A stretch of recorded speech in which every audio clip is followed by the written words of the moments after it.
Hello, everybody. Welcome to today's nice and comfy stream. Sorry for being a little bit late. I was working on some Minecraft stuff. Let's just say it's a little bit juicy. Um, just in case we have any new viewers who are tuning in for the first time, uh, well, sorry. This is part 4 of a storytelling stream. So there's gonna definitely be stuff that you miss, but luckily for you, the previous 3 parts are over on YouTube, so you can either keep watching or you can go over to YouTube and watch them now if you prefer. Every part will cover about 4 chapters. Uh, for context, I'm reading a book that I wrote. Uh, it's the first book of 4, and it's a science fiction universe that I'm trying to establish. Uh, so, for a recap of what happened, overall, we met our main character, Mordred. She is a mercenary, 22 years old. She lives on kind of a shitty planet, but she eventually got off after doing a rather questionable mission that involved bigger parties than herself, but she got it done, and she joined a better mercenary group because of it, and she got to meet them, and then they got a mission to go meet, well, to go and try to find her father, uh, who is on a very secure planet, uh, and they basically had no plans on how to break him out. So Mordred kind of just came up with something on the fly. It worked, but it caused a lot of just devastation. And now she was about to encounter her father whenever one of her teammates decided to attempt to betray her, but they were stopped by a large paladin fellow named Tyrus, who has basically taken Mordred under his wing, uh, as she resembles uh, one of his former master's ladies that he swore to protect. Uh, so where we're starting off now is right after Tyrus killed the person who was attempting to off Mordred. Chapter 9. Things get complicated. Anytime someone would mention an angel, I always thought they were full of it. These angels would supposedly appear at various times, mainly when one was in danger, and save them somehow. Most of the time, there was a reasonable explanation for these occurrences, and other times, not so reasonable ones. But regardless, there was always a reason which did not involve some mythical entity coming down from the sky to save someone. And yet, there I was, staring at a giant, plate-clad being who irradiated a kind and nurturing feeling. This was my own guardian angel. Lady Mordred, are you all right? Tyrus said, kneeling down as his helmet disappeared in a golden mist. Yeah, I said, still amazed at his sudden appearance. I wasn't expecting you to be here. Understandable. Once we parted, the Alliance brought me here, where I have remained. Yikes. I didn't know they were going to hold you prisoner like that. Do not worry about it. My time here wasn't all that bad. This surprised me, though I have never been into an Alliance prison. I've always heard they were brutal. Huh, so they took it soft on you? Tyrus laughed. By the light, no. They tortured me endlessly in an attempt to break me. But they did not. Well, that's good, I guess. I figured you were a strong cookie. He looked at me with confusion. I am not a baked treat. However, I agree with the strong part. Ah, not clicked on the right screen. Oh, so he was that kind of person. Got it. So I guess Frank was trying to kill me, huh? I said, trying to avoid the awkwardness and as a genuine question. Yes. When I awoke from being incapacitated from the destroyed prison, I saw the snake trying to strike you down. Needless to say, I stopped him. Yeah, you sure did, I said, looking down at the chunks of meat that used to be Frank's skull. Still, why try to kill me? And wasn't he over on the ground, Lee? A sudden realization came over me. Oh, shit. Alice! I ran the corner where she was, as Tyrus followed me. Where we found Alice... Well, as Tyrus followed me, where we found Alice, with her throat cleanly split. Oh, fuck. My body started to go numb as my legs started to give. Just as I was about to drop to the ground, Tyrus grabbed my arm as a wave of calming emotion swept over me. Do not lose your resolve now, Lady Mordred. There is still much that needs to be done.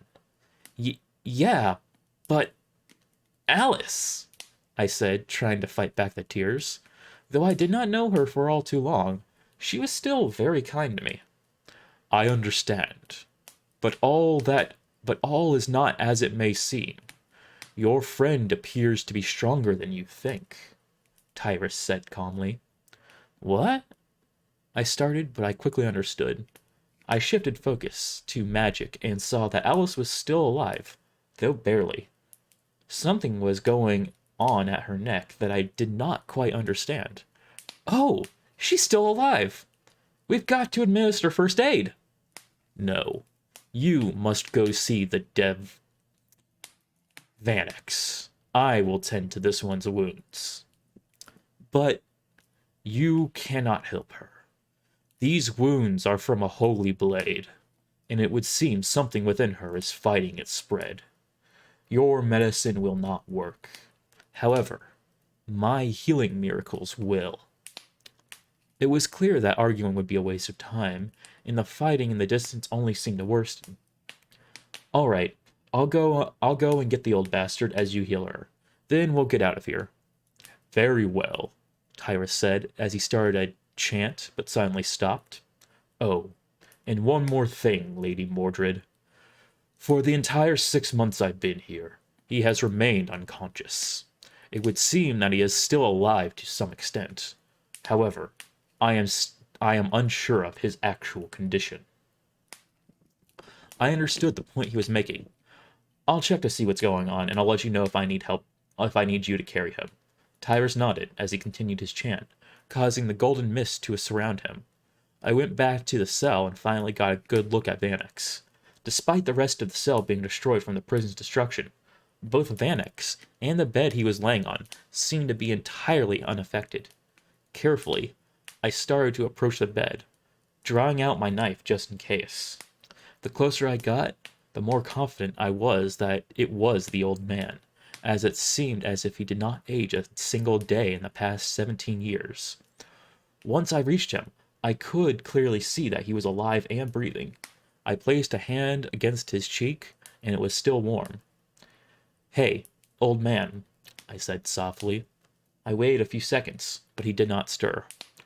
Once again, though louder, hey, old man, you there? Still nothing.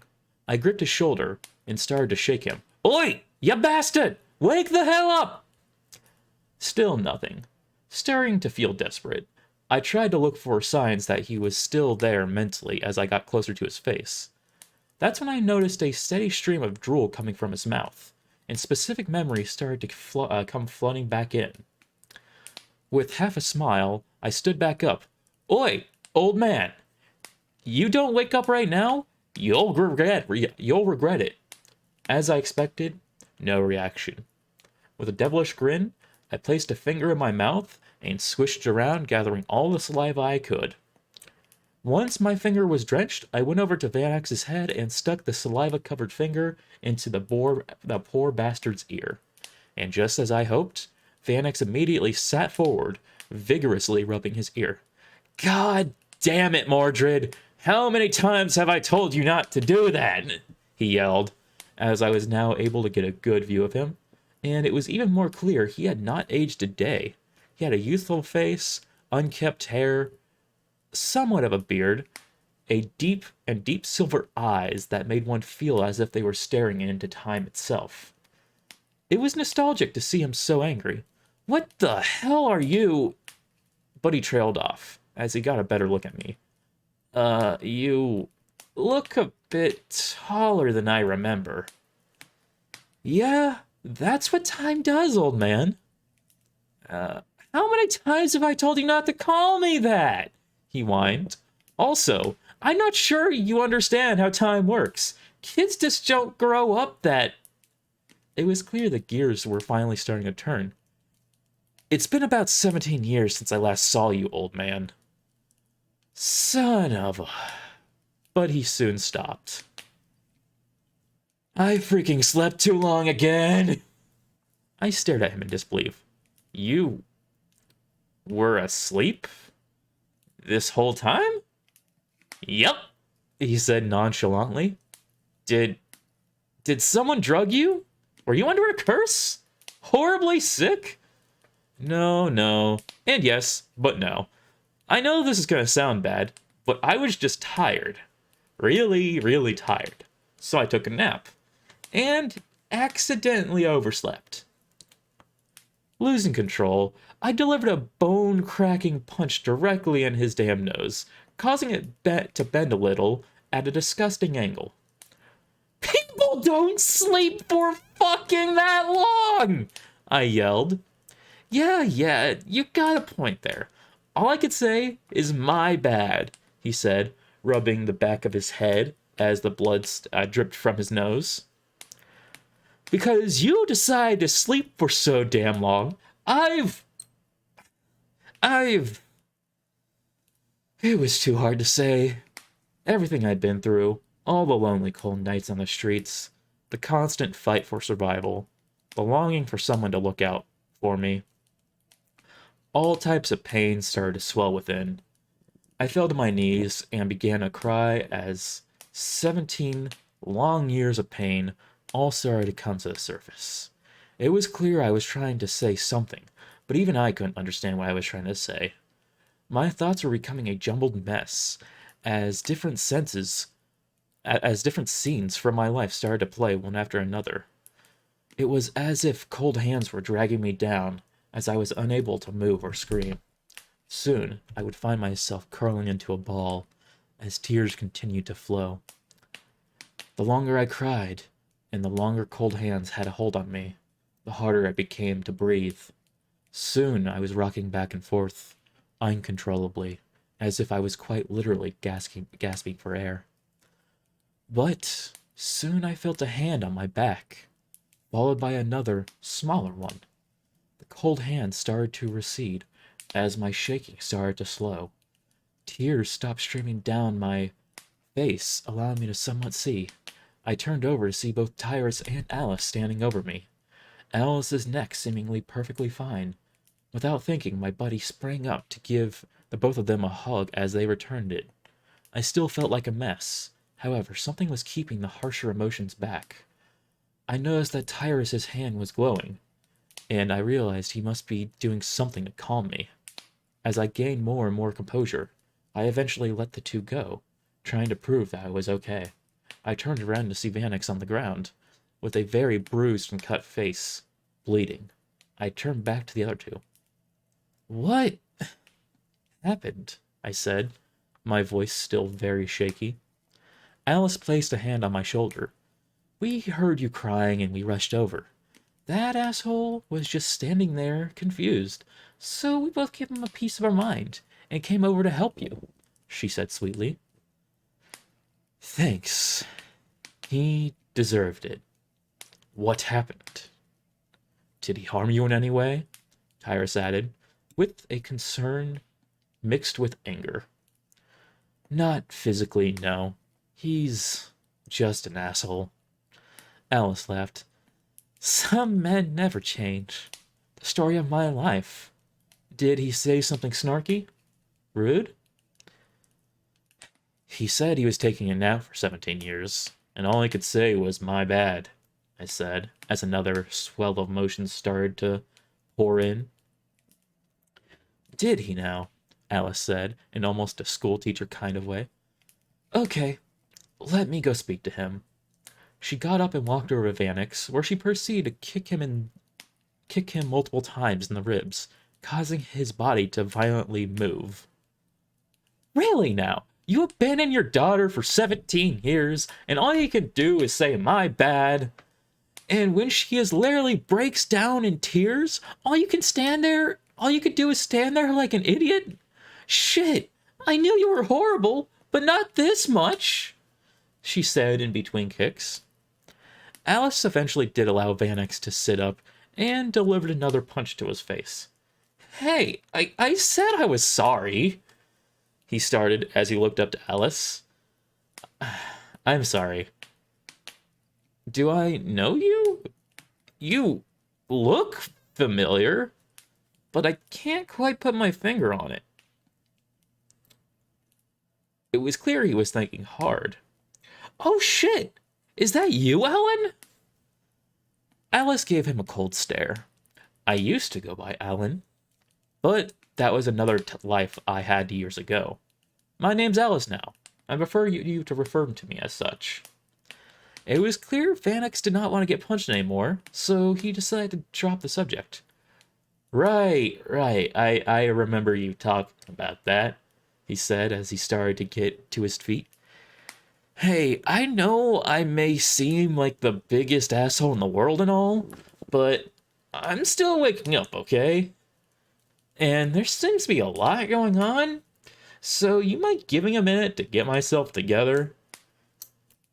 He said, sounding very similar to the coffee zombies back on Outlier.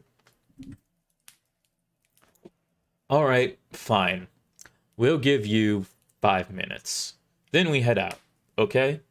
I said, slowly getting myself together. 5 minutes. Right, Vanix said. But, can you guys move that dead Empire assassin? He's kind of bringing me down. Empire assassin? I said as Tyrus looked down at the body. I suspected as much. Let's take this to another cell and talk some more, Tyrus said, grabbing Frank by the leg and dragging him out of the cell. Alice and I followed him, leaving Vanix alone in his cell, wiping blood off his face. What did you mean you suspected as much? I asked. The wound on your friend's neck was that of a holy blade. Holy blades, or to you, aura weapons, can only be used by those that are connected to the light. Yeah, that checks out. He was a former Inquisition assassin before he was honorably dismissed, Alice added. A rare feat then, Tyrus said, as he stripped Frank's shirt off, revealing a tattoo of a scale with a skull on one side and fire on the other. There were also red markings above, which I could not understand. Yes, it would seem that you are correct, though it does not seem like he was a high-ranking member. Okay, he was an assassin for the Empire. Why attack Alice and try to kill me? I added. Neither of you two were his targets. You were just in his way. Then who? I began. No, don't tell me he was after the old man. That guy's practically useless. Tyrus sighed. You truly do not know much about him, do you? Not really, no. I see. I suspect he has his reasons for not revealing his true nature, which frankly I am out of my depth to explain. We in the Empire know him as the Devil. Same story, novel that I wrote, Saga. We're currently on part 4, so a lot of this probably won't make sense. But thank you for tuning in anyways. Let's see, where was I? We in the Empire know him as the Devil of the Sacred Flame. It is said he wants to bring destruction to both the Empire and the universe as a whole. And those who serve the church's higher orders are sworn to attempt to slay him if we see him, which I suspect this one tried to do, Tyrus said, gesturing to Frank. Okay, then how come you aren't attacking him? Aren't you sworn to your empire as well? I am. However, I am keeping my blade, as he is dear to you. If you do not wish to see him, then it would be a different story altogether. Well, thank you, Tyrus. It must be hard going against your order? Not really, Lady Mordred. I do not swear loyalty to the Empire, but justice itself. So you are the famous adjudicator of the Empire, Alice said. Well, Alice casually said. Yes. It is my duty to ensure the basic codes of the Empire are upheld, bringing justice to those that defy them, including the Emperor himself. That must be quite the burden, I said. Yes. However, it is a task only I can do. I still assist my order as I see fit, and function as a soldier to those that need me. However, lately I've had my doubts.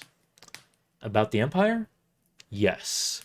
They have been slowly straying from the path originally set, and I fear this was always the intention, making there no way to actually stop it. So what?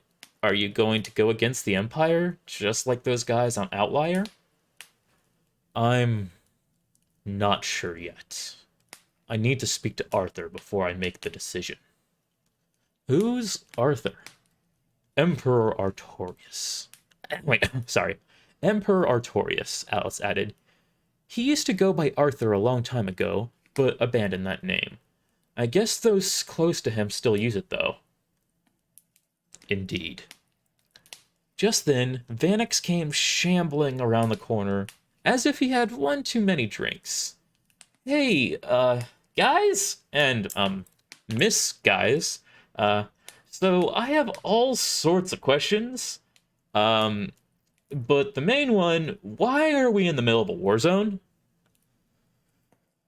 Those guys are just causing a distraction, I said, not looking at him. Your guys are the Empire?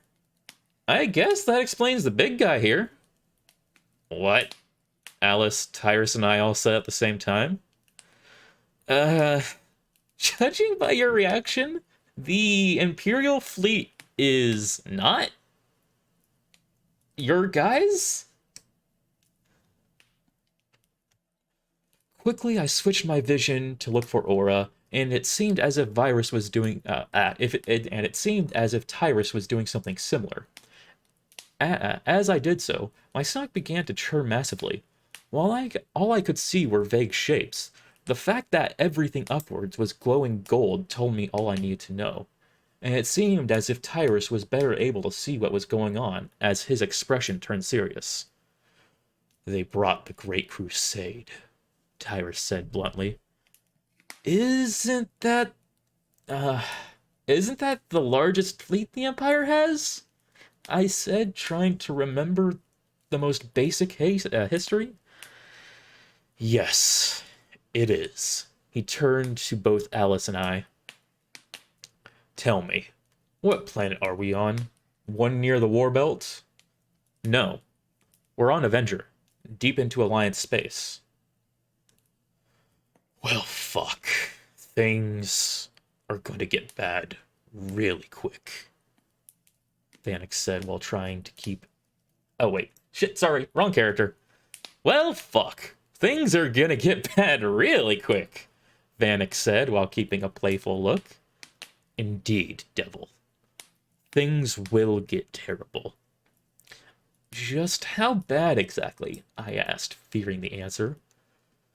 We are on the Alliance homeworld, hun, Alice said. Seeing as the Empire just sent their largest attack force at them? The Alliance is gonna send everything they have to counter. Oh, uh, that's not good? No, it's not. The battle might rival that of Earth. It just means we need to get off the planet as soon as possible, Thanik said. Yes, I agree with the devil. I trust you have a transport nearby? Thankfully, yes. We go. Oh, wait. Thankfully, yes, we do, I said. No, we don't, Alice said irritably. I'm trying to get a hold of the pilot, but I'm getting nothing. They were probably taken out by the Alliance. That is not good. Well, I guess we'll just have to try head to the parking lot then, I said as everyone looked at me. I know it's a bad idea, but do we really have any other option? No, she's right. Our hands are kind of tied. It seems that the bulk of the Alliance military is not here yet. So if we hurry, we can get out of here before all hell breaks loose, Vanek said, seemingly becoming more serious. Very well. I shall act as your shield, Lady Mordred. Lady Alice, as long as you are under my protection, no harm shall fall upon you, Tyrus said nobly. Hey, what about me? Vanek questioned. Tyrus turned towards Vanek and gave him a deadly stare. Just then, the sounds of footsteps echoed in the room. I turned my head to see a woman in a suit. From her demeanor, she was ordinarily well-groomed and careful about her appearance.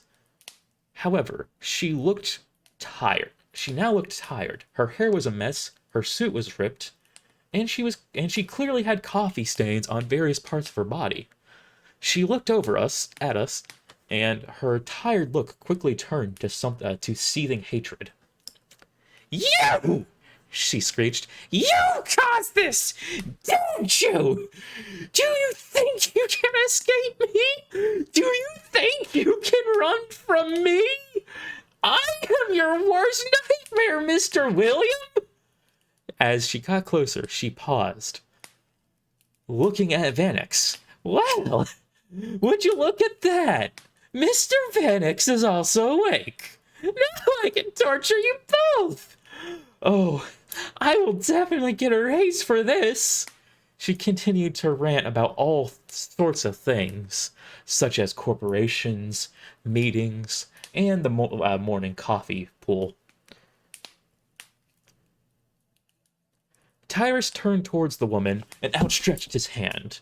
In a sudden cloud of gold mist, a long, white sword appeared. It was 7 feet tall, consisting of a long, thin blade that contained a curved spike down the middle and had a serrated, jagged edge on one side. Its crossguard is a golden, upward-facing curve, with the ends resembling dragon wings. As the golden mist began to fade, the blade itself began to glow gold, with traces of fire arcing off of it. As I am no longer a prisoner, my oath is now fulfilled, he said, now pointing the tip of his sword at the woman. Honor-bound Oath 3. Punish the evil of the world. For your countless sins against the innocent, separating children from their parents, imprisoning the innocent, turning the innocent into mindless dolls, torturing those that have not wronged you, selling prisoners' organs on the black market. You are hereby charged with these crimes, and you are sentenced to death. So say I, and so say the light. Tyrus began to approach the woman, who was still ranting in a delusional state. He raised the massive sword over his head, delivering a massive diagonal strike across her chest.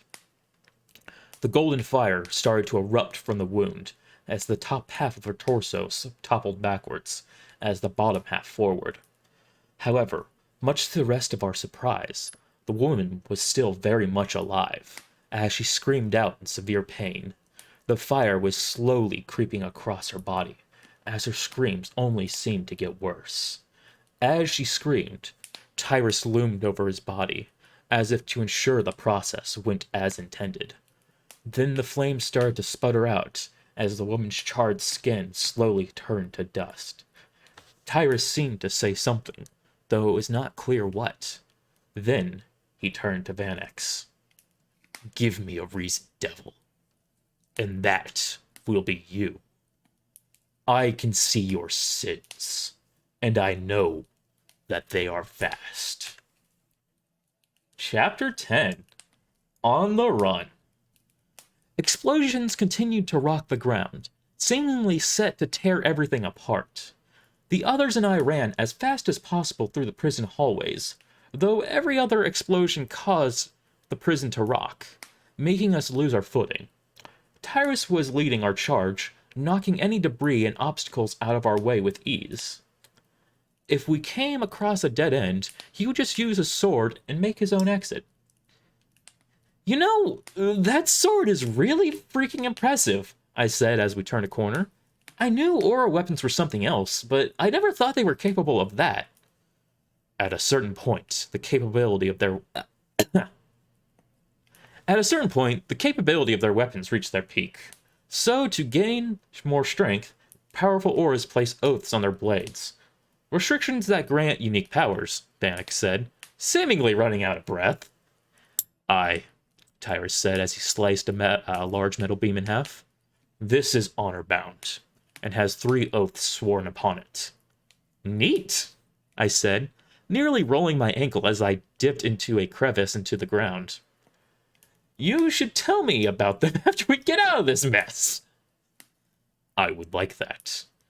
"Hey, guys, we're near the exit," Alice said as she looked at her attack map. "Big guy, you're gonna have to knock down that wall in front of us." "It shall be done," Tyrus said as he swung his sword in an X pattern in the air.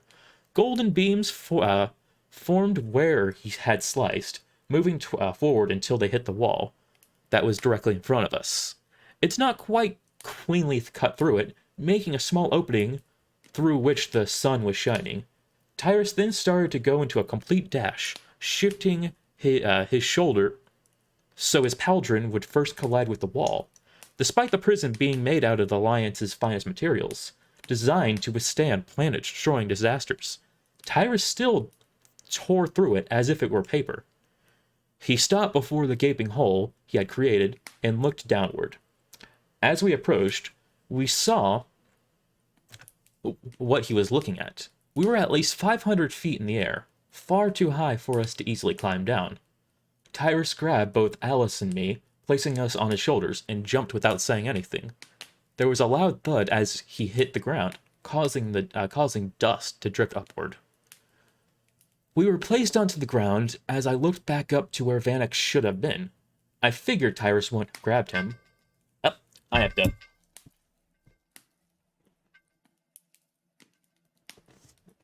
Damn alarms! Okay, where was I?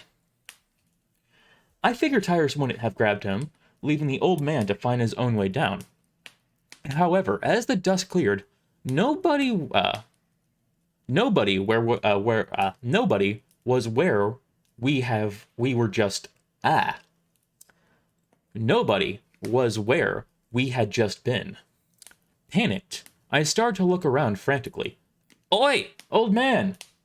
Where the hell did you go?" "I told you not to call me that," Vannex said in a very annoyed tone. I turned around to see he was also on the ground, sitting on a nearby rock, staring into the sky. "You guys were taking too long, so I made my own way down here." "How the hell?" I started, but a tap on my shoulder cut me off. "Look up there," Iris said. I looked to where he was pointing, and my heart sank. Though I thought it was daytime, it was, in fact, night. The light that illuminated us was coming from the Imperial ships.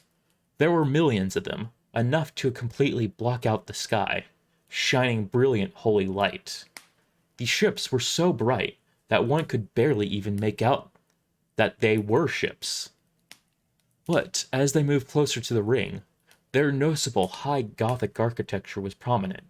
Unlike Alliance ships, which were sleek and futuristic in design, the Empire ships looked more like floating cathedrals, which they admittedly were.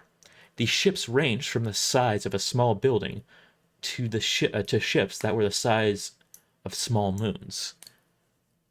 Looks looks like they have begun the consecration, Tyrus said grimly. Consin, what now? I asked. It's the Alliance. It's the Empire's first stage of attack on a planet they seek to utterly destroy, Alice said, clearly bothered by this. They do so to strike fear in their opponents and to align the battlefield more in their favor. Yes, by bathing the planet in holy light, our warriors and priests can call upon blessings from our Lord more easily, Tyrus added. But why not just use the light to destroy the planet? Why bother with a ground force at all? I asked. Because they want to strike fear into their enemies and punish them for being part of the Empire. Well, for not being part of the Empire, Alice said coldly and sarcastically. That's just brutal. The Empire hasn't always been this way. But over the past 100 years, things have started to change. Tyrus looked over to Alice. You seem to know the horror of our light. I take it you were a warrior? Yeah, during my time in the Alliance. I was a specialist in the Arc Defender branch. I was normally deployed to the front lines and witnessed this too many times, Alice responded, with obvious sorrow in her eyes. I'm sorry, Tyrus said. I know how you must feel. Alice said. It's not as if the Alliance is any better. They're both monstrous in our own ways. You're goddamn right, Vanek said, jumping off his rocks. Also, you guys are talking way too much. Can't you see how fucked we are? He yelled, pointing into the distance. There were large beams of light pouring from the sky, coating the ground and holding fire. We gotta take cover now. Well, there's a mountain over, I started as I turned towards the mountain, or more precisely, the lack of a mountain. It would seem as if when we were inside the prison, the Empire unleashed a full-on barrage onto the mountain, leaving nothing but a smoking crater. Ah, fuck. There still seems to be some structures in place, Alice said, looking through a pair of binoculars. But there's a lot of open space between them and us. I don't think we're gonna make it in time. Well, let's just get back into the prison, I said, as more of the sphere caved in on itself. Was all I could manage. As the three of us started to think of a solution, the unmistakable sounds of a motor could be heard nearby. We turned our attention to the source of the sound. We saw an armored black ground vehicle with a mounted gun on top. As it effortlessly rolled over any obstacle in its path, it seemed to be heading our way as it started to honk its horn aggressively. I braced myself for combat as I pulled out my rifle.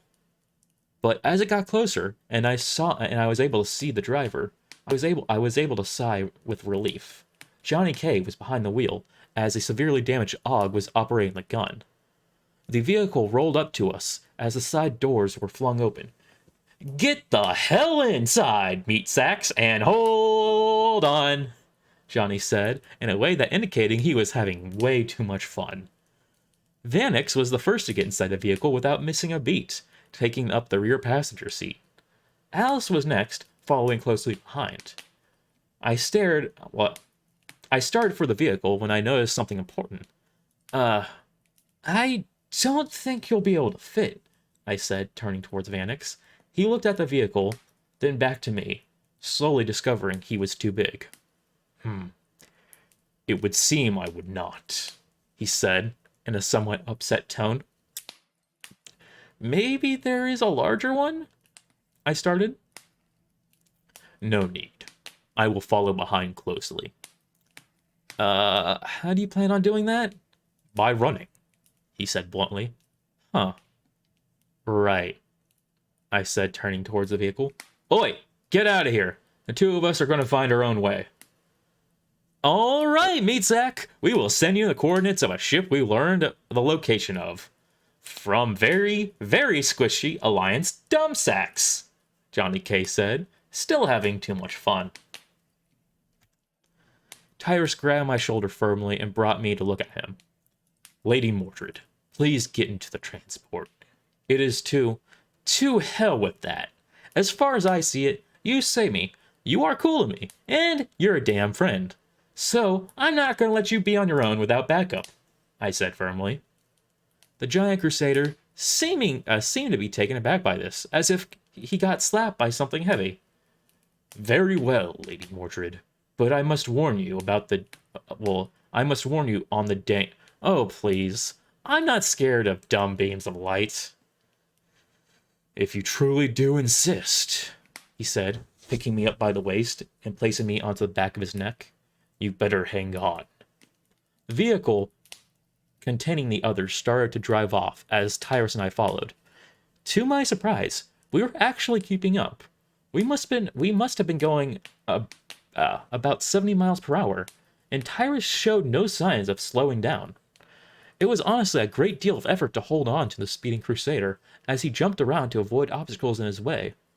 So far, it would seem that there were no enemies in our path, though that was not the biggest concern.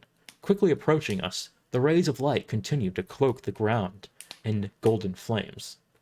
Continued to coat the ground in golden flames. It did not seem to destroy objects or buildings, but any living being was instantly incinerated by the light. It would seem that we were not the only ones heading to the mountain to gain some cover, as Alliance soldiers were running for their lives, though many did not make it. However, in hindsight, being mounted on top of a charging, white plate-clad giant with a large imperial crest on its chest was not a good idea, especially when the planet is an Alliance-controlled one,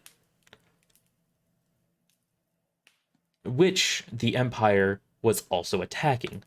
Explosions began to surround us, as Alliance soldiers attempted to understandably kill us. Tyrus was too focused on running to worry about them, so it was on me to cover our flank. I drew my pistol offhand, as my main arm was too occupied being clung to Tyrus' shoulder. I turned on low-yield arc mode on the pistol. I do not need to reload that way. I turned on low-yield arc mode on the pistol. That way I did not have to reload, as the pistol would draw upon nearby magical energy to fire on the Alliance troops trailing us.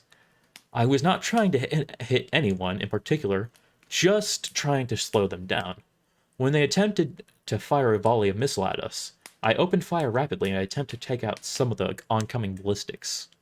However, a sudden explosion to our right caused Tyrus to lose his footing, causing the two of us to tumble forward. The Crusader tried to grab onto me, but barely missed. I hit the ground hard as my left arm landed first, colliding with an industrial coffee maker. Though I did not feel the pain, the sound of crunching bone and tearing muscles was unmistakable.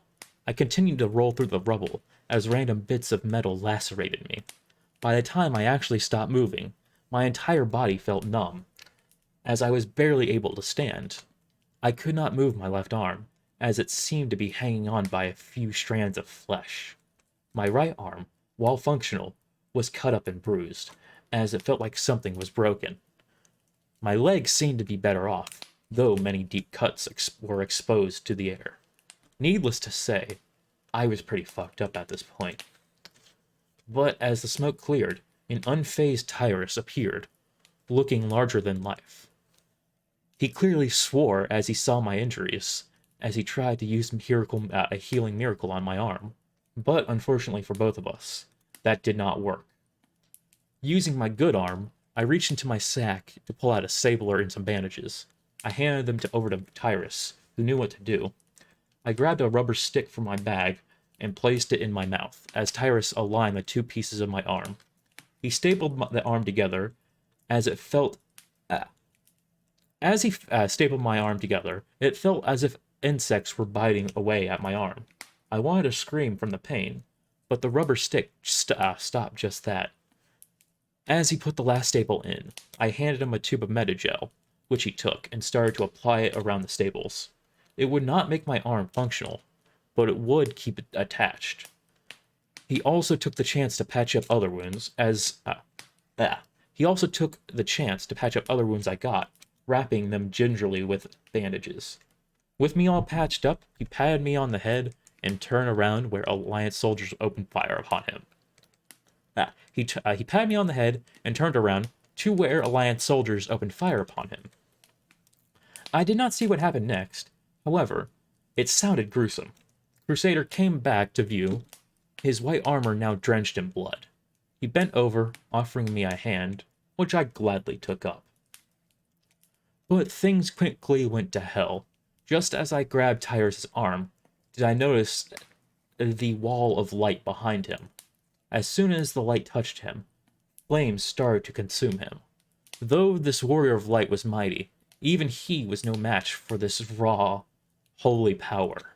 He quickly fell to a knee, grunting and breathing heavily. Unlike the others, he was not instantly incinerated, but he was clearly in a great deal of pain.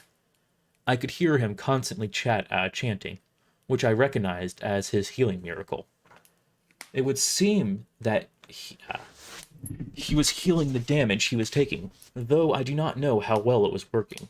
The cleansing light got closer and closer to me, which I instinctively attempted to get away from. But I was still feeling weak, and my progress was little. The light began to envelop my foot, and unlike the Alliance soldiers and Tyrus, I did not erupt in holy flames, nor did I feel any pain. Not to say I didn't feel anything. I was having the same feeling I always did with, the same feeling I did with the arc barrier, though much more intense. I felt like I was being bathed in a sea of nothingness, and while I was breathing, I felt as if I were also drowning. The feeling intensified as the light covered more and more of my body, which was now feeling very tingly. I looked up at Tyrus, who seemed to be barely hanging on, as his chanting started to stutter. Though it was a struggle, I managed to get myself to my feet. My legs were vibrating uncontrollably, but they were still functional, allowing me to walk over to the hunched-over Crusader. I placed my good arm onto his pauldron, gripping it tight as I could, and using the strength I had left in my legs, I hopped onto his back and laid against his body, stretching out my limbs to cover as much of his body as possible. Though I was much smaller than him, I was able to block a portion of the light from reaching him, which allowed him to heal himself just enough to stand. Tyrus began to walk in the direction of the mountain, though neither of us could see, as the light was too strong. He could not run, as he was hunched over from both pain and allow me to taking in most of the light. Our progress was slow but steady. I eventually shifted my vision to look for magic, which I found 3 sources not too far ahead.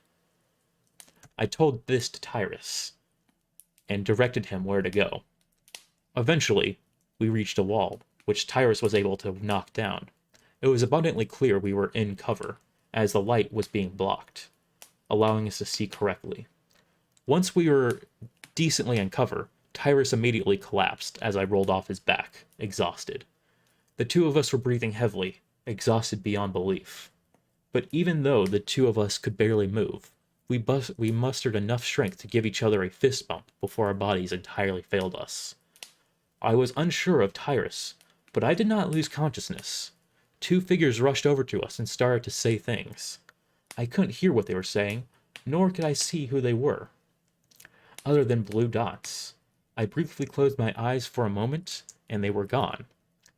I felt someone was doing something to my lower body. I looked up, but everything was too hazy to figure out properly. I closed my eyes again, and more figures seemed to be around us, but I still couldn't make out who they were. There seemed to be a lot of talking, and there seemed to be some sort of conflict, but again, it was too hazy to make out. As I closed my eyes for a third time, I felt someone picking me up.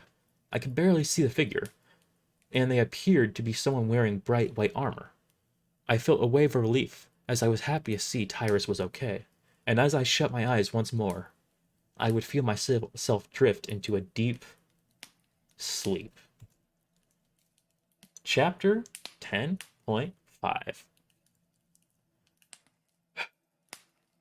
Depending on how well the coffee comes out in the morning, I would generally know how a day would go. Oh wait, sorry, I forgot to say the name of the chapter. Chapter 10.5, Battle of Avenger. Depending on how well my coffee comes out in the morning, I would generally know how a day would go. When the machine gets it just right and the temperature is at its sweet spot, and I get a blend of cream to coffee perfection, my day is going to be a good one. It's still warm when the machine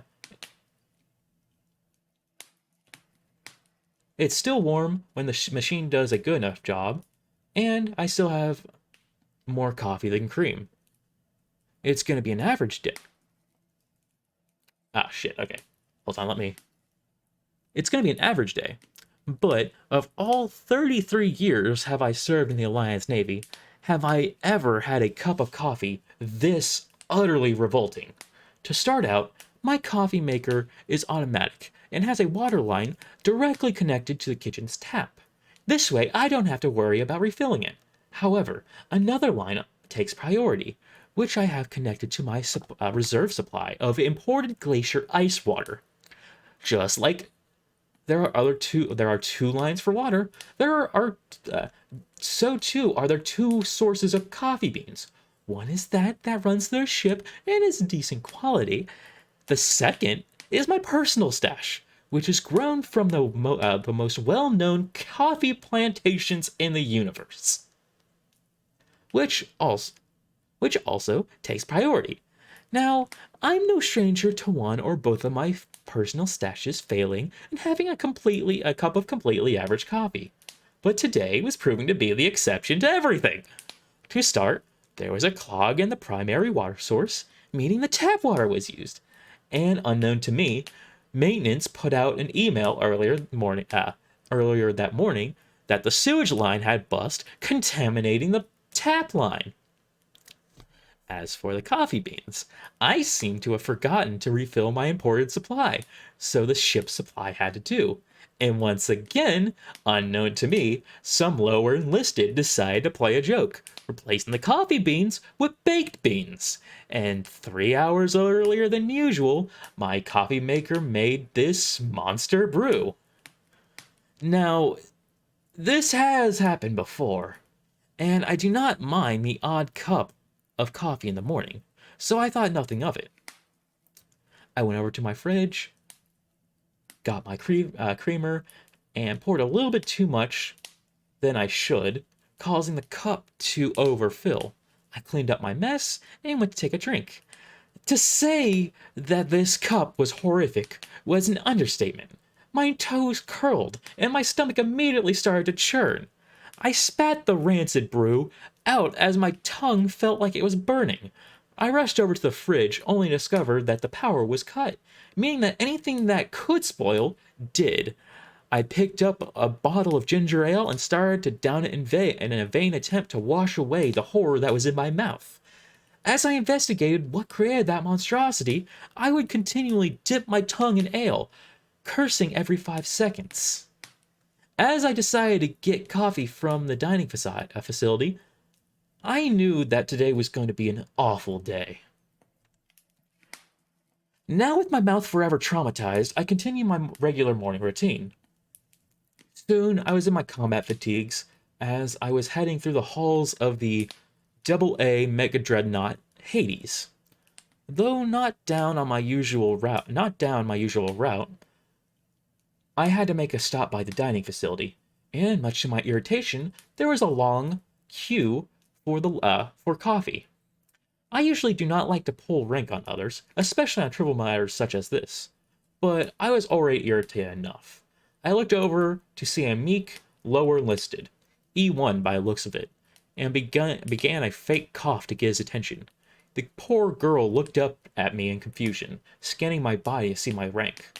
Once she saw the single star of a rear admiral, she quickly snapped to attention. I gave her a stern look and used my eyes to gesture around the room. She was slow, but eventually did realize what I was inferring. At the top of her lungs, she called the dining facility to attention. Typically, officers do not force people to do this during meals, but I was in an irritable mood. Akin to a king amongst his subjects, I made my way through the statue-like lines of people and reached the coffee machine. I poured myself a cup, added some creamer, and took a few sips. My regular 5-minute routine. Once I was satisfied with the cup, I made my way out of the facility. Just as I was about to step out, I realized I was missing something. I turned around and yelled dismissively, dismissed, allowing the statue-like crewmates to return to their business. On top of the bridge, I did not bother getting a report from my executive officer. Instead of heading straight to my command chair, I began looking at emails. The first dozen were auto-generated messages regarding various admin actions I needed to sign off from my crew. There were a few leave requests from my direct subordinates, along with a few cases of medical leave. One email of note was regarding the individual that replaced the coffee beans. Their NCOIC reprimanded them, while their commanding officer pushed to have them punished under the Alliance Code of Military Justice. They recommended non-discharge community service as their punishment. I decided to reply. First Lieutenant Mackenzie, I sincerely appreciate your quick action in regards to bringing this horrendous action to justice. However, I do not believe that the punishment is harsh enough. To put it bluntly, his actions directly poisoned an entire ship's worth of crewmen, and worse, attempted to assassinate a higher-ranking officer. For this vile act, I request that you rescind the current punishment and go for an Article 68, attempted assassination of high-interest Alliance personnel, and their punishment shall be execution by firing squad. I expect to see the paperwork on my desk by COB so we can begin the legal process. Always remain vigilant. Rear Admiral Augustus. After sending that email, a part of the bitter old man within was satisfied, though I was still dreading the rest of the day. I continued to go through my emails, and they were more or less the same as any other day. Just as I was about to log off, however, a new email popped up. The subject line read, "Urgent. Please read and respond immediately." Usually, I would have tossed this up as spam. However, when I saw that it was from Admiral O'Brien, I knew it was severe. I opened it up and began to read. All. My greatest regret is to inform you that at 1300 hours, the Empire of Eternal Flame launched a surprise attack upon the Alliance homeworld, Avenger. As far as we are aware, no other planets within Alliance space have been targeted. We are unsure as to how the Empire got so far into Alliance space without being noticed. However, we are launching probes. As of now, I am declaring FPCon Omega within the core Alliance-controlled space. Any fleets or ships within that area will drop current duties and immediately head to Avenger. Those stationed at the border worlds, or those in the war belt, will take up defensive measures, allowing no one to enter or leave Alliance space until the FPCon has changed. Expect to receive more instructions from your COC as the situation develops. We cannot let this be the fall of the Alliance. Stand firm and fight. Admiral O'Brien, Alliance Navy Chief of Staff. I reread the email several times, each time seemingly less real than before. Just the thought that Avenger could be attacked, especially by the Empire, was just absurd, And on top of the absurdness, they somehow got through Alliance space without being seen? And they did not attack any other Alliance world? I understand that Avenger is the core planet to the Alliance, but it really isn't that vital. Our primary military base is on Orthax 8, and the primary government buildings are on various planets. The only reason Avenger was the core world of the Alliance was that it was the perfect example of human engineering to create a planet. But other than a few military bases and government facilities, there really is nothing on the planet besides many wealthy snobs. Despite its uselessness, though, a great deal of effort was put into place to defend the damn ring. Instead of being on the front lines, many mega dreadnoughts, along with many other powerful Alliance ships, were parked nearby Avenger to show off our strength. And yet somehow the Empire got through? Well, it must be a relatively small fleet in any case. Still, something felt very wrong. I read the email over 7 more times when a video started to come through the comms. The caller was none other than Admiral O'Brien himself. I quickly sat upright, made sure my hair looked all right, then took a deep breath. Once I felt I was ready, I hit answer. "Good morning, Admiral O'Brien. How can I help you, sir?" I said, making sure to pick my words carefully. Admiral O'Brien was the classic military top brass cliché. He was old with gray combed hair. He was clearly overweight and had bags over his eyes from years of warfare. And today, those bags were the darkest I've ever seen them. "I would not call this a good morning at all, Augustus. In fact, I would say this is probably the worst morning we've faced in a long time," he said sternly. Right, my apologies. Cut that shit and save it for later, Augustus. I suspect you know why I'm calling you directly?" "I believe so," I said, knowing full well what he was calling about. But the thing about us general officers is, we really like to hear ourselves speak. "Well, let me spell it out for you. As of right now, you and your fleet are the closest we got to Avenger, and we will need you to get there first and fast." "Understood, sir," I said while cursing under my breath. It's been years since I have performed any fleet-to-fleet combat. "I'm going to be honest with you, Augustus. We do not know what the situation on Avenger is. All comms have been cut, and the last we heard was that 50% of the total population could get into shelter. As far as the rest, we just do not know."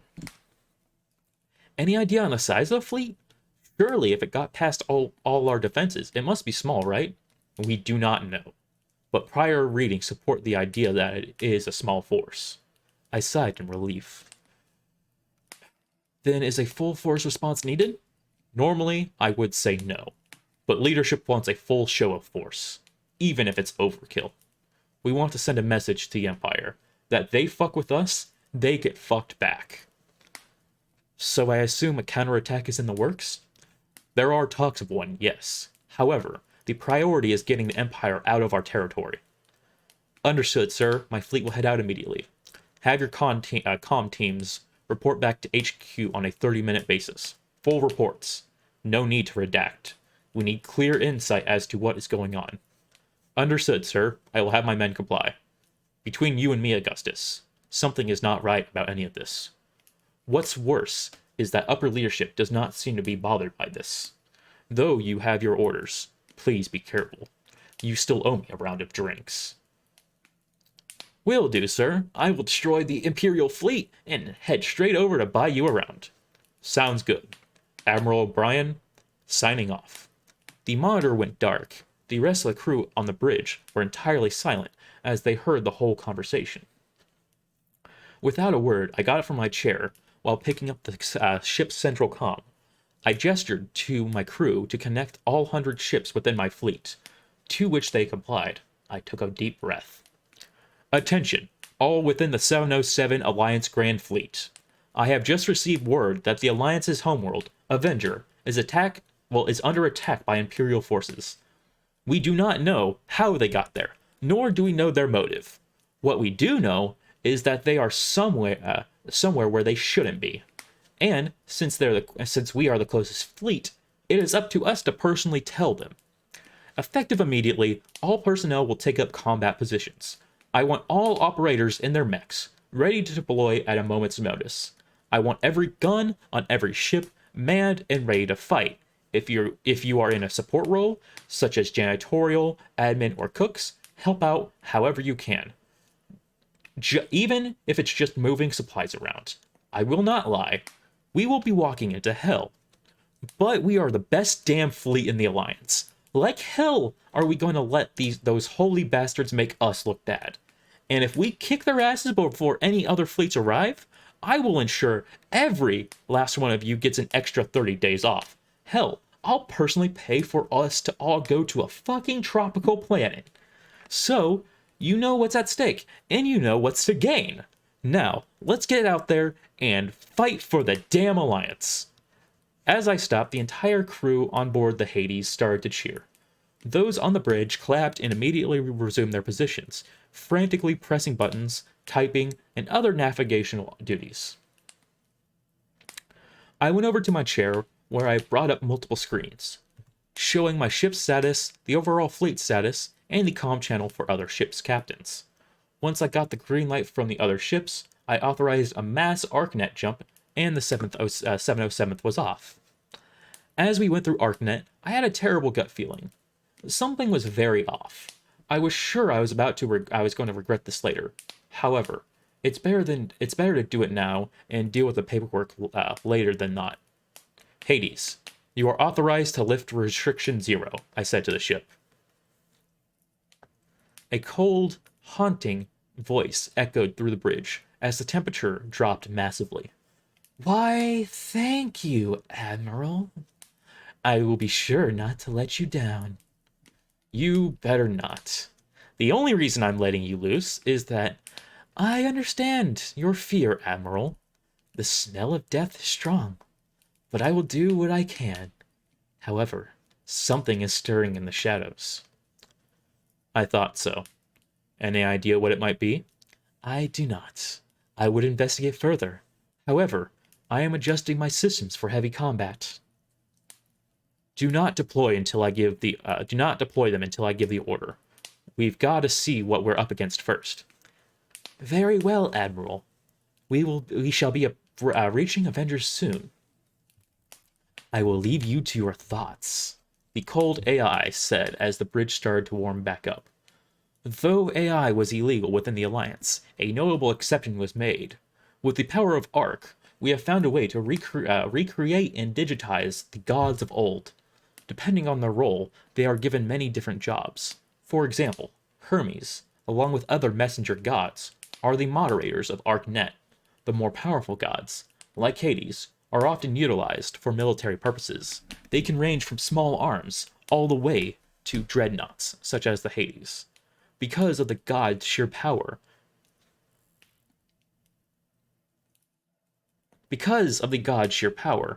more versatility and overall power is given to devices that they are within. However, use of them is restricted, unless for emergency situations. I honestly think this counts. The ETA clock was showing a few seconds until we reached Avenger, and I feared the worst. As we exited ArcNet, I had to tear my eyes away from the viewing screen multiple times. Indeed, my eyes were playing a joke. There could be no damn way I saw what was real. Hades, I need you to I have already analyzed the targets, Admiral, and it is what you think. We are looking at the Grand Crusade. Fuck. That was all I could say. There are currently 1.34 million Temple-class frigates and above within the fleet, with countless chapels and lower-class frigates to count. As of now, they are busy consecrating the whole planet of Avenger, and have not noticed this yet. Your orders, Admiral? Have they launched any ground units yet? Only a few transport shuttles. They are focused on consecrating the planet. Alright, where is their command ship? Can we easily reach it? The Round Table is currently leading the charge. Reaching it will not be a problem. However, I press the comm button to the other ships. Okay, the big one in front is our target. We will take that one out. It will scare the rest. I want operator units 1 through 50 on the deck of that damn ship. Break the shield so it can bring the heat. All fire squads cover our mechs. Make sure they don't get attacked from above. I want any drone we have in the air and ready to ram any flying bastards. Captain, you have free range to act. Just focus on the big one. On the view screen, multiple smaller frigates started to speed forward. Hundreds of small human-like mechs started to deploy from the ships, being fired almost like artillery. The carriers opened their hulls to reveal massive hangars, with many of the Alliance's top-of-the-line single-pilot fighters. One by one, they started to fly out of the carriers, amassing on a giant swarm. All destroyers and support ships remained back, unleashing artillery fire at any smaller Imperial ships and around the round table. Hades, how soon can you deploy your combat systems? Already being deployed, sir. Death will soon grace those that bask within the light.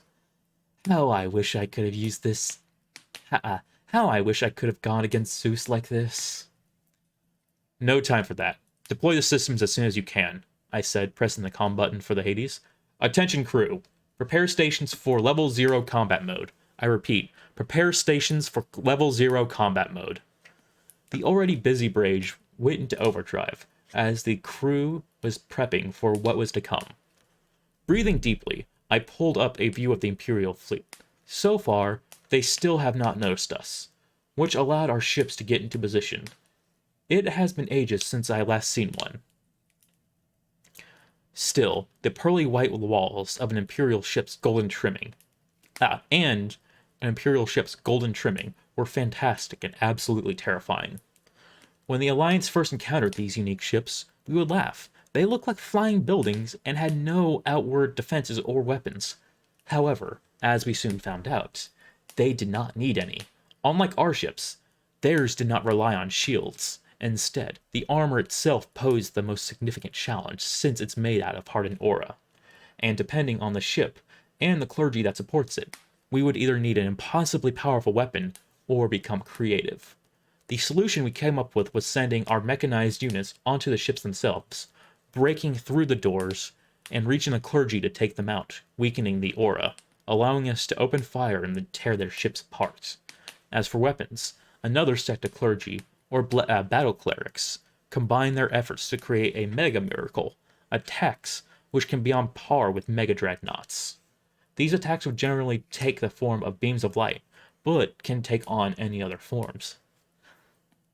Though as impressive as their weapons and armor were, the Alliance still had our own tricks up our sleeves.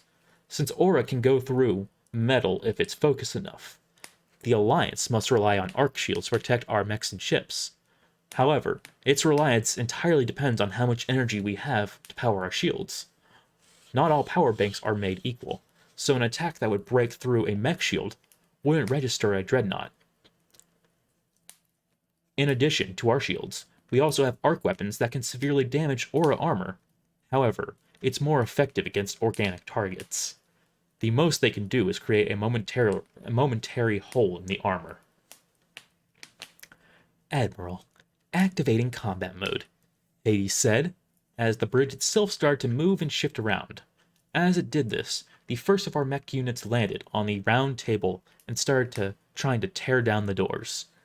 The fighters also began their assault, though no aerial units had arrived, so they focused on the ship instead.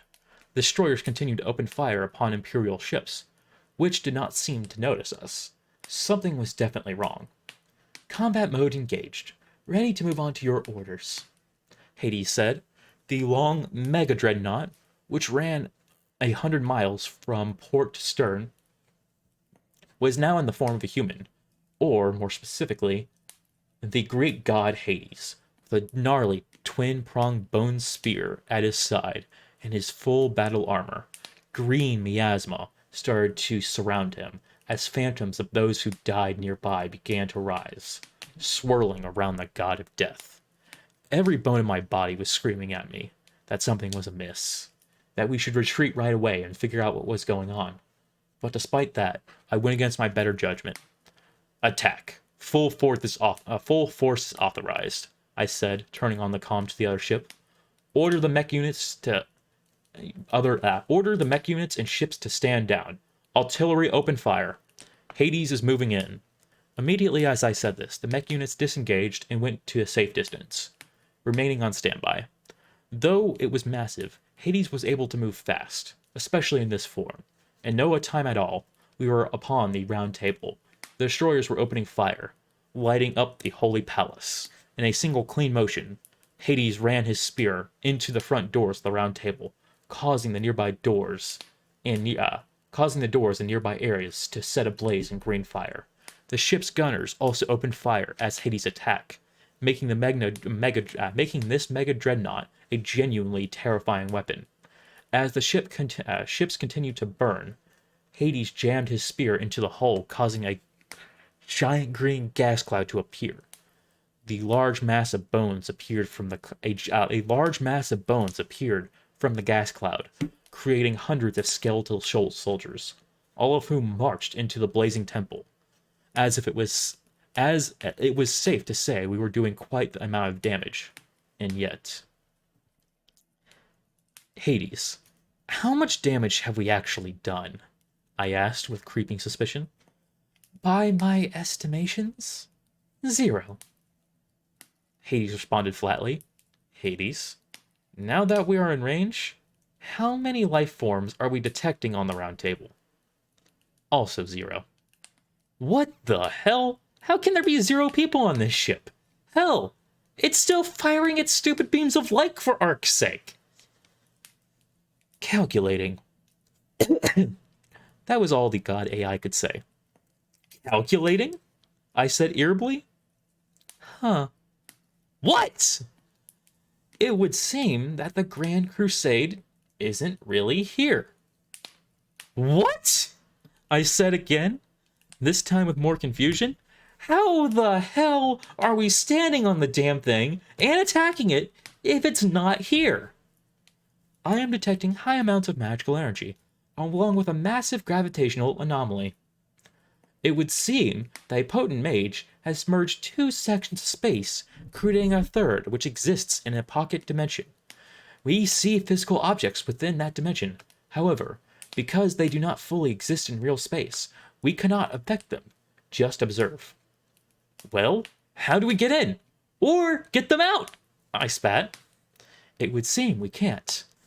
Whoever cast the spell was very selective on what could come in and what comes out.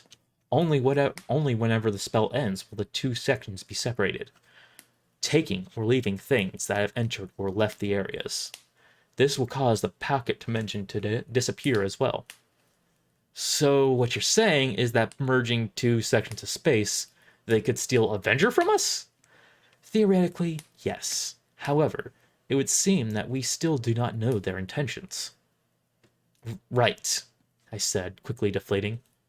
Wait, you said physical objects. How come we can't see people? Calculating, Hades said once more. It would seem that a mass cloaking spell is being cast upon all organic life. Whoever is performing these spells must be an exponentially powerful mage. Don't praise them! Figure out a way to stop them! Unfortunately, Admiral, there is nothing we can do other than watch a world burn, Hades said mockingly. Just as I sat back in my chair, rubbing my temples due to a massive headache, did we get multiple pings from friendly Alliance ships. It would seem that reinforcements had arrived, and I would have a lot of explaining to do. There is little doubt in my mind that I will be court-martialed for this, and possibly receive a death penalty for unnecessarily using top-secret Alliance technology. I began to laugh, as I turned my attention to the still-burning Avenger.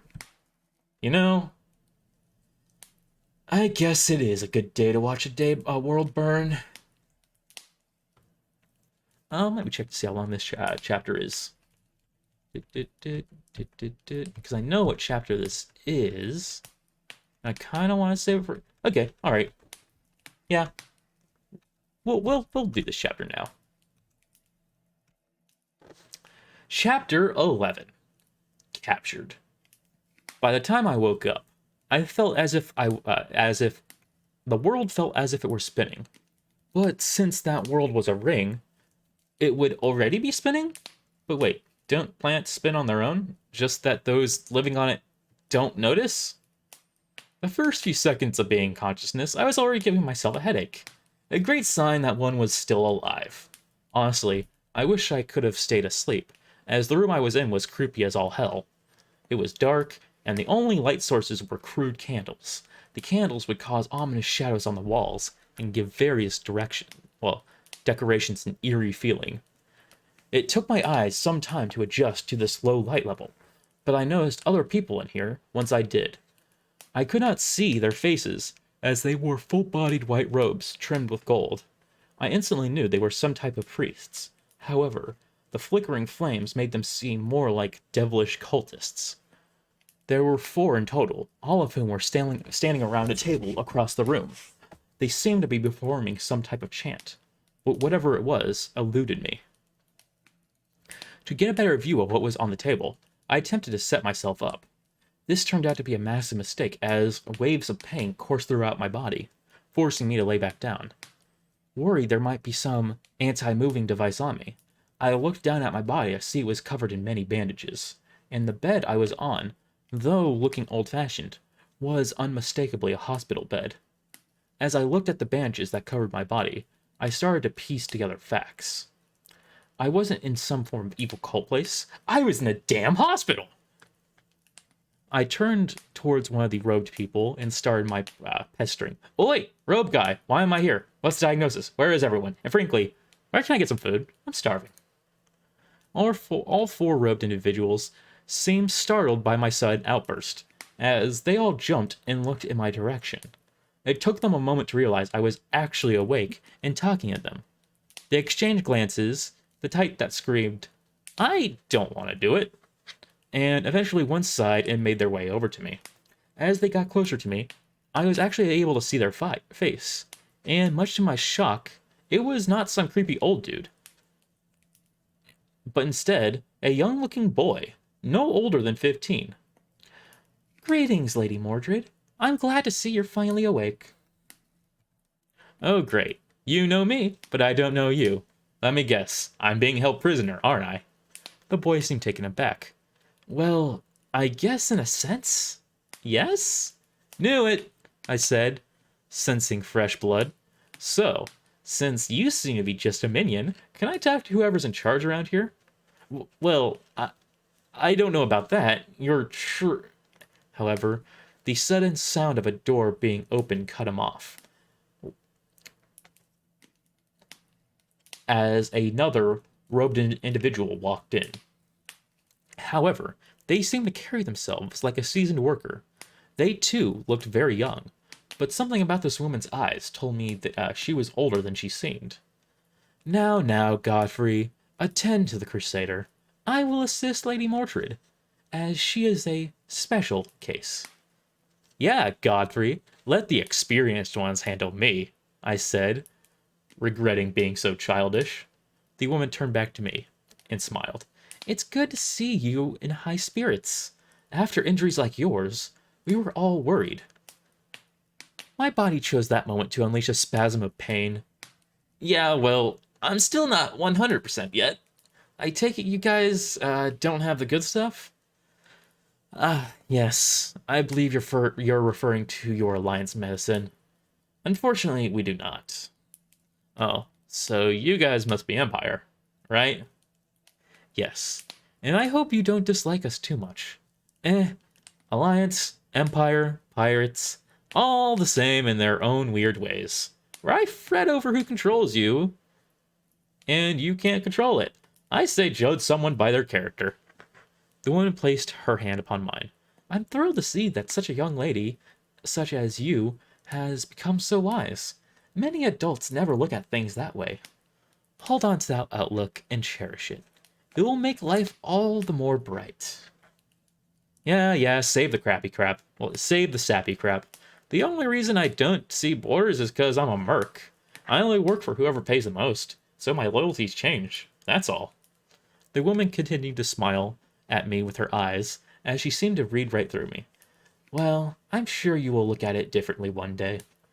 Anyways, I said, always finding myself in these kinds of situations.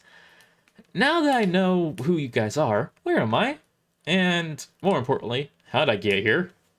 Well, Lady Mordred, after you and Lord Tyrus collapsed from your injuries, your allies tried to tend to your wounds.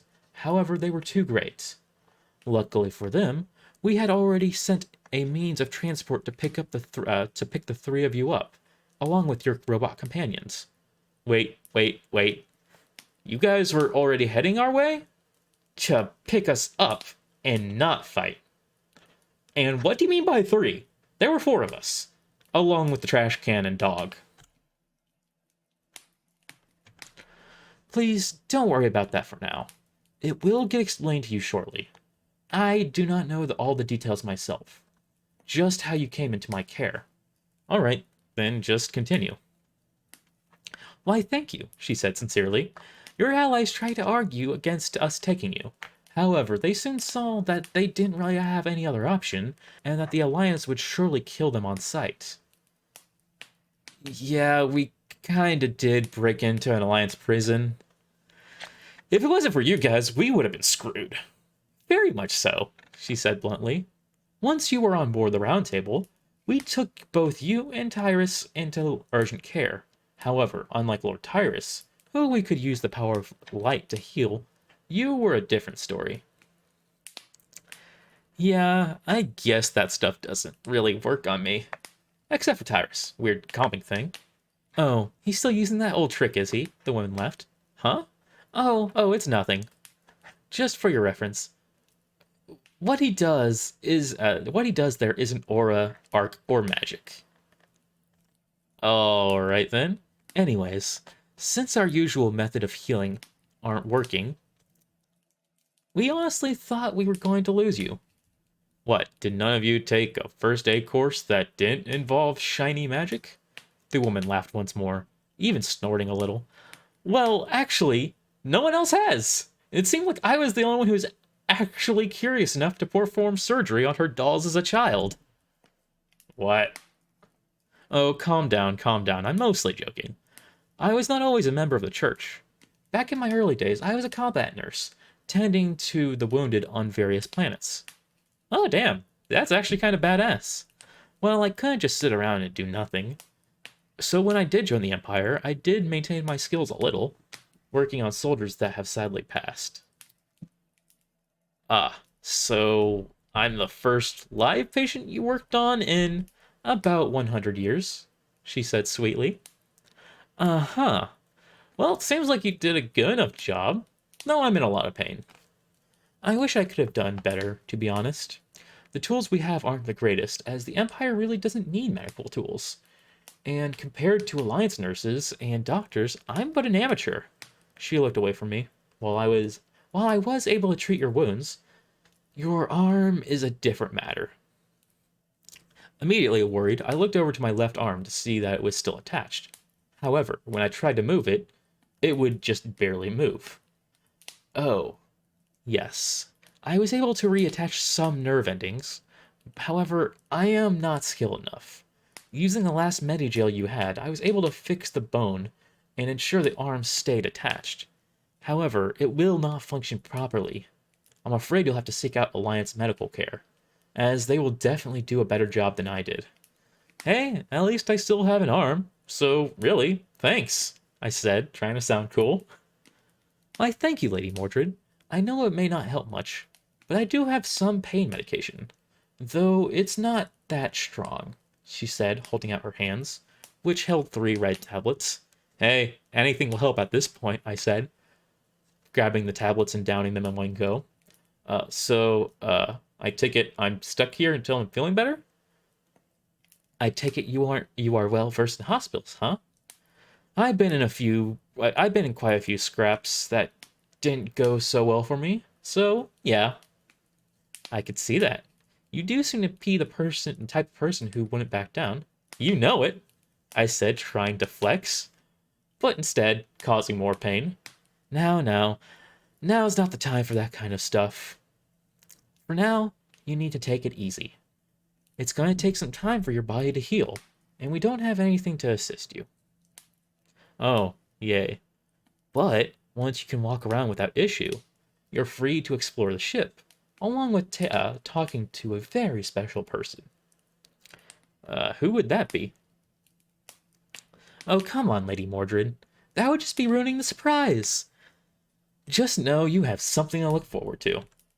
All right, whatever, I said, looking over to the other clerics.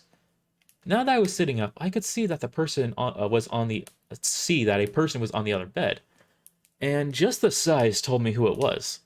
Is he okay?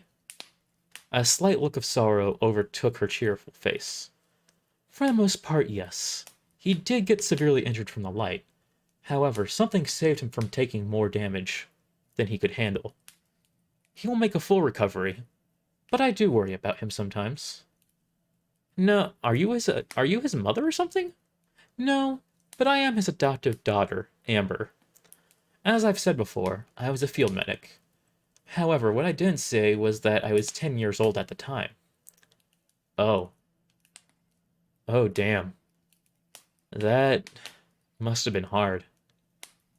It was. I lost my family at the age of 7 due to warfare. I quickly learned how to treat basic wounds, and somehow found myself on the battlefield, helping anyone who was injured. How did you meet Tyrus then? I do not know how well you know Tyrus, but he is a very gentle soul. Right. Really gentle. The first thing he did when he saw me was nearly crush me to death. A gentle soul within a monstrous body. I would assume he tried to hug you? Yeah? If that's what you call that. Trust me, I know how it feels. Actually, that ties into how I met him. There was a fierce battle where both the Alliance and Empire gave it their all long ago. Their fighting became so intense they ended up causing an entire system to become uninhabitable. I was on a small moon in that solar system, frantically tending to the injured, as hopeless as it seemed. During the waning hours of the conflict, the Alliance was launching artillery anywhere they could, even at allies. As I lay a mother and her child to rest, an Alliance warhead landed nearby, taking out most of the medical center. Somehow I was the only survivor, but I was in bad shape. I screamed my little lungs out for 2 whole days, but no one seemed to be around. But just as I was about to give up hope, appearing in the carnage like a holy angel, Tyrus was there looking for survivors. He heard my cries and quickly came over to help me. As soon as I was in his arms, I passed out, knowing I would be safe. Unlike you, it didn't take long at all to heal my injuries, and as the healing grace of light made fast work, once I was on my feet, Lord Tyrus came to see me. And he was overjoyed to see me that he gave me one of his infamous hugs. Needless to say, my stay in the hospital was extended. What a brute. Yes, but a sweet one. During my second recovery in the hospital, the big guy stayed by my side, constantly apologizing. Once I was cleared to leave, I did not know what to do with myself. I was taken into Imperial space for treatment, and everyone I knew was gone. But once again, Tyrus came to my aid and offered to adopt me. He enrolled me in school and started to teach me healing miracles, as he knew I liked helping people.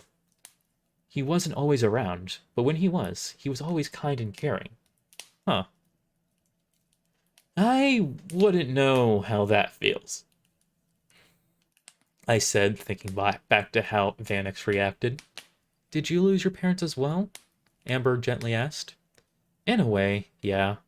I've pretty much been on my own my whole life. I can't imagine how hard that must have been.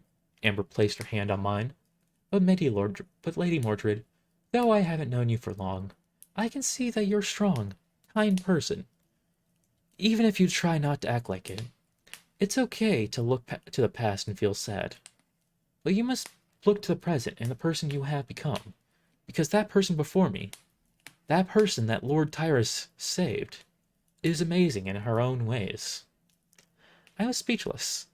This woman meant every word of what she was saying, and wasn't trying to bullshit me. I've met a few kind people before, but none on her level.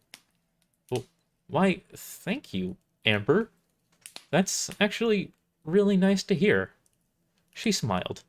It's no worry, dear, and please, call me Big Sis. The way Lord Tyrus was muttering about you in his sleep, I think you might be part of his family. Really? Damn, dude. My dad was right next to you. I accidentally let it slip. Amber looked at me in confusion. I thought you said you lost your parents. I did. I never knew my mother, and the old man never said a word about her. Then one day when I was 5, he just up and disappeared. From there, I was on the streets and eventually became a merc to look for him. Which it seems like you did. Well, I wish we didn't. We broke into an Alliance prison to break him out, where it turned out he was just asleep for 17 years. Was he drugged or experimented on? Nope. He just claimed it was a nap and didn't seem bothered by time passing at all. But surely he must have been happy to see you, and apologetic for leaving you all alone for so long. I shook my head. When I asked him why, all he would say was, "My bad."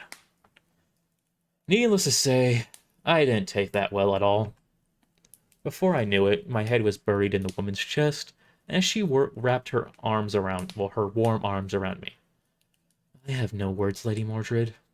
If that was his reaction after not seeing you for so long, I do not want to know what kind of person he is. Oh, it gets better. I actually broke down, crying, for the first time in my life. Mind you. And the bastard just stood there and did nothing. A flicker of shock, followed by anger, flared on Amber's face. If it wasn't for Alice and Tyrus coming to calm me down and beating the hell out of him, he would have probably let me continue crying. What a heartless monster! Watching his own daughter break down before him and do nothing?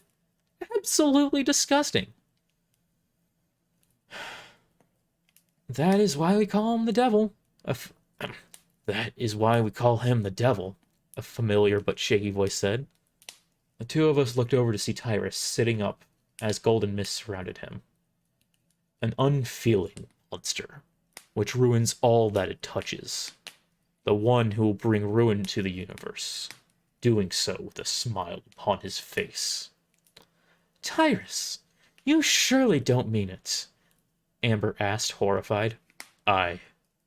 Her father is indeed Lord Vanix, the scourge of all life. But how can a devil like that give birth to... She gestured at me. Look at her, Amber. Look at her closely, and you will see what I see. For you, it will be a far-off memory, but I know you will find it. Amber turned towards me and stared to study every feature of me intensely. Just as she was getting uncomfortably close to my face, something seemed to click inside her. By the light! But it can't possibly be! Yet it is. The proof sits right before us. What the hell are you guys talking about? I asked, feeling as if I were a houseplant in a meeting. But that's just impossible. How could... Amber said, clearly ignoring me. That is what I want to find out, Tyrus said, slowly getting to his feet. I take it we are on the round table? Yes. And yes, Arthur is on board. Very well. Lady Mordred, can you stand? I tried to move off my bed, but the pain was too much. Nope, not gonna happen, big guy. Then I will carry you, Tyrus said, getting to his feet, but he was obviously very shaky. Hold on a minute, you two. I know you headstrong types always want to rush off and act on impulse, But you are my patients, and I'm ordering you both to park it until you both can stand without falling over, Amber said in a very authoritative way. It almost seemed as if she was talking to children. Tyrus grunted. Who taught you to be so damn pushy? Some big dumb crusader, she snarkily responded. But they are the kindest crusader within the Empire, so it's fine. The crusader sighed. All right. You hear that, Mordred? We are on bed duty for the time being. Rest up, and we'll get us some clear answers soon. Sounds good to me. Tired of being a damn houseplant. Tyrus gave me a familiar, confused look. But you are not a house or a plant. You are a human woman. Amber laughed. Oh, come on, you big lug. We gotta start the next phase of your treatment. She gestured for him to lay back down, which he reluctantly did. I, too, was set to lay down and get some sleep, but something important came to mind. Hey, so where are the other three? The woman, the robot, and the dog. Amber turned to me and had an expression as if she was walking on eggshells. About that. As Lord Tyrus is a member of the Empire, and there is a special interest in you, the two of you were brought up here to recover and have free reign of the ship. Let me guess, there's a but. Yes, your three allies suffered minor injuries and were treated, but seeing as one was an ex-Alliance super soldier and the other two made of Alliance technology, they were detained in our prison cells. Out of one cell into another. Are they all right at least? Oh, by the light, yes. They are your allies after all, so we do not wish to mistreat them. They have modest accommodations. All that we are doing is ensure that they are secured for the ship's safety. Well, yeah, that makes sense. So I take it they are free to go when I take my leave? You would be correct. However, Arthur would like to speak to you before that. And before I speak to this Arthur dude, I've got to heal up a bit more? Exactly. Well, this isn't the hardest mission I've done, I said as I lay back down, tried to find a sleeping position that didn't cause too much pain. Though it was a new environment, something about this place felt very calming. And in mere minutes, I was in a deep but comfortable sleep. And that's the end of that chapter, folks. That's gonna be it for today's stream. I might be live again in an hour to play a bit more Vegas since I got fixed. But I'd much rather keep this stream separate from any other activities, just to make it easier to upload to YouTube. Once again, you can catch up on all the parts on YouTube. We will be reading more of the book next week. We're 62% of the way through, and things are just going to keep ramping up from here. What's going to happen to our dearest Lady Mordred? Who knows? Is Vanix the best father of all time? Yes, he is. There's no doubt about that. If you doubt it, you're wrong. But as always, take care, and see you all in about an hour. All right, bye-bye.